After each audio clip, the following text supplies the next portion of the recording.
So over here you can see that I have a page, and if I were to go around and click right here, then you can see that I can go around and navigate towards the pages over here. And then over here on the top you have an option to go back and forward right here. So what you can also do is you can go around and click on the three dot button and then go around onto settings over here. So once you do that, what happens is that you can go around onto appearance and you can scroll down. And here you can see that the mouse gesture is an option, and that is another way to actually go around and control out your browser behaviors and navigate around.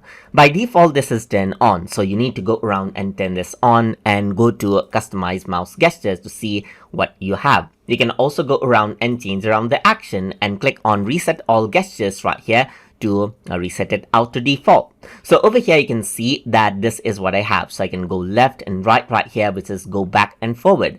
So using my right mouse button, I can click and drag onto the left to go back, click and drag right to go forward right here, just like this. Similarly, up is scroll up and down is scroll down. If I were to click and drag it like this, it scrolls to the bottom and then it scrolls to the top right here. Similarly, you can see that I can go around and switch to the left tab and right tab over here as well. So let's just go around over here, and let's say for example, I want to switch to the left tab, so I can right click and do this. So it switches to the right tab and it switches to the left tab right here, just like this. And that is how you can utilize mouse gestures and even customize it as you like to choose the mouse gesture you like and then let it behave the way you want.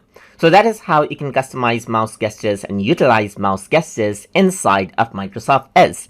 So I hope you guys learned something as always. And as always, please like, comment, share, and subscribe.